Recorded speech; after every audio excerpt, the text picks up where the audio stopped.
ইমান কোথায়? আমার ইমান কোথায়?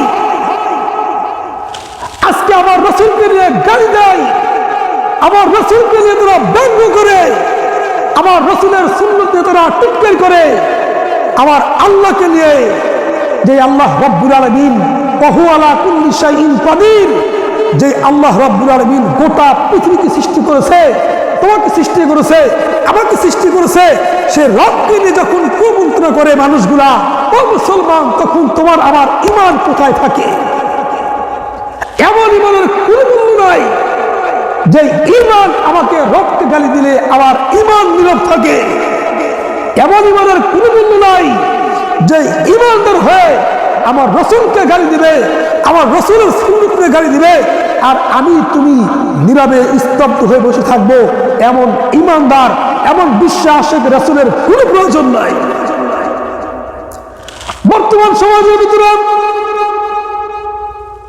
আউল বাউল ফাউলরা আমার আল্লাহকে নিয়ে গালি দিচ্ছে। ও মুসলমান, তুমি কি দেখতেছো না? তোমার সামনে কি এগুলো পড়ে না? মুসলমানের বাচ্চা হইয়া আল্লাহকে গালি দিচ্ছে, রাসূলের সুন্নতকে ব্যঙ্গ করছে, এরপরেও তুমি আমি নীরবে কেমনে থাকি? এটা মুসলমানের কখনোই প্রমাণ হতে পারে না। একদল বর্তমান বিশ্বের ভিতরে এমন করে কথা বলতেছে, আল্লাহকে বলে আল্লাহর নাকি কথা আর আগামাথা গোয়া কিছু বোঝে না। নাউজুবিল্লাহ বলেন। মুসলমান বন্ধুরে আমার, ইমানদার হলে এই কথা কখনোই আমরা বসে থাকতে পারি না। বাউলাবুল সরকার সে আমার রবকে না কটূক্তি করে, কত বড় সাহস, কত বড় হিম্মত! ও মুসলমান, তুমি এরপরেও তুমি ঘরে বসে থাকো, স্তব্ধ হয়ে বসে থাকো, তোমার জবান দিয়ে তুমি ঘৃণা করো না, তুমি প্রতিবাদ করতে যাও না তোমার ক্ষমতা থাকতেও। কেন রে মুসলমান? আর এক জাতিকে দেখলাম, তারা ওই বাউল ফাউলকে বাঁচানোর জন্য তারা মানব বন্ধন করা শুরু করে দিয়েছে। তারা কি শুরু করে দিয়েছে? মানব বন্ধন করা শুরু করছে তাকে বাঁচানোর জন্য, পুলিশ গ্রেফতার করার কারণে। রাসূলের যুগে জালিয়াতের ভিতরে যখন আল্লাহর পয়গম্বর যখন হকের দাওয়াত দিলেন, কুলু লা ইলাহা ইল্লাল্লাহ দাখালাল জান্নাহ, লা ইলাহা ইল্লাল্লাহ পড়ো, তোমরা জান্নাতের মেহমান হয়ে যাও, তখন ওই সময় জালিয়াতের মধ্যে আবু জেহেল, উতবা, শাইবা সব বড় বড় লিডাররা, কাফেররা আল্লাহর পয়গম্বরকে যেমন কুরুক্তি করেছে, আল্লাহর পয়গম্বরকে যেমন গালি দিয়েছে, পাগল বলেছে, তারা এই যুগের ভিতরে এসেও আমাদের দেখতে হচ্ছে একটা আউল বাউল যে প্রস্তাব করে পারি না, তো বাউল ফাউল যার মুখে দাড়ি নাই, দেখা যায় হিজড়ের মতো, একটা হিজড়ের মতো মানুষ হয়ে বাউল হয়ে আমার রাসূলকে কটূক্তি করবে, আল্লাহকে নিয়ে কটূক্তি করবে, আর আমি মুসলমান, তুমি মুসলমান ঘরে বসে থাকবা। এরকম মুসলমানের ইমানদারের কোনো মূল্য নাই, কোনো মূল্য নাই। চোখ দিয়ে পানি আসে, চোখ দিয়ে পানি আসে মুসলমান, যে আমার আল্লাহকে নিয়ে একজন বাউল, সাধারণ বাউল, যেটা পায়ের যোগ্য না, আর সে আলেমদেরকে নিয়ে সে বড় বড় কটূক্তি কথা বলে, আল্লাহকে নিয়ে কটূক্তি কথা বলে। সে বলে আল্লাহ এমন কথা কয় যে তার আগা গোয়া নি গোয়া কিচ্ছু খুঁজে পায় না। সে বলতেছে আল্লাহ কোরআনে বলছে আউয়ালু মা খালাকাল্লাহুল ইশক।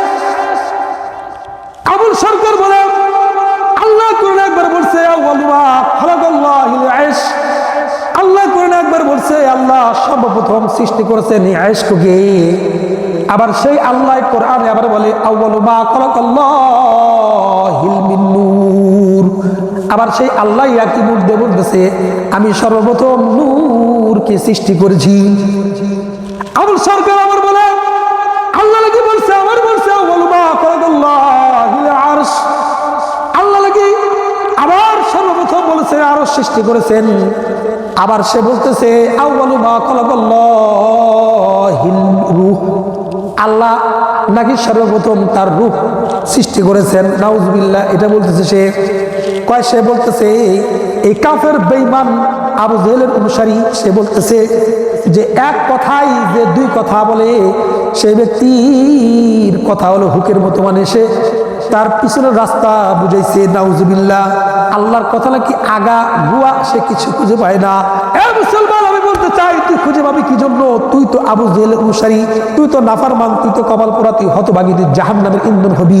আল্লাহ কোরআনে বলছেন, এই সমস্ত কাফের বেঈমানদের বিরুদ্ধে বলছেন, মুনাফিকদেরকে বিরুদ্ধে আল্লাহ রাব্বুল বলেছেন, ইন্নাল্লাযীনা কাফারু সাওয়াউন আলাইহিম আনযারতাহুম আম লাম তুনজিরহুম লা ইউমিনুন। ওগো পয়গম্বর, এই সমস্ত মুনাফিককে আপনি ভয় দেখান বা না দেখান, আমি কখনোই তাদেরকে আমি হেদায়েত দান করব না। লা ইয়ারজিউন, তারা কখনোই ফিরে আসবে না মুসলিমদের কাতারে। আল্লাহ বলেন, ওগো পয়গম্বর, এই সমস্ত মুনাফিক, এই সমস্ত বাউল ফাউল, এই সমস্ত কুরআন কাউমনাকারী, রাসূলের সুন্নাত কাউমনাকারী কেন আসবে না জানেন? কাতাবাল্লাহু আলা কুলুবিহিম ওয়া আলা সামঈহিম ওয়া আলা আবসারিহিম গিশাওয়া ওয়া লাহুম আযাবুন আযীম।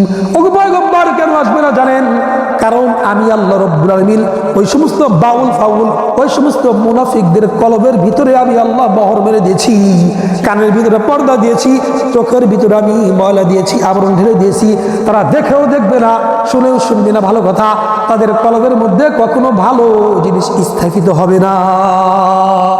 এই জন্য আপনি যদি তাদেরকে ভয় দেখান, ইসলামের জন্য ভয় দেখান, তারা কখনোই ভয় মানবে না। ওই বাউল ফল গুলা দিন রাত 24 ঘন্টা গান গায়, আল্লাহকে কুমন্ত্রণা করে, রসুলের কিনে গালি করে, আলেম ওলামাদের কিনে গালি করে। ও মুসলমান, বলতে চাই, যারা হুজুরদের পায়ের ধুলার যোগ্য না, আর তারার মতো নাফরমান, তাদের মতো মুনাফিক, তাদের মতো জাহান্নামী ব্যক্তি যদি আমার রব কিনে গালি দেয়, ঈমানদার কখনোই ঘরে বসে থাকতে পারে না। চিল্লা বলেন কথা ঠিক কিনা?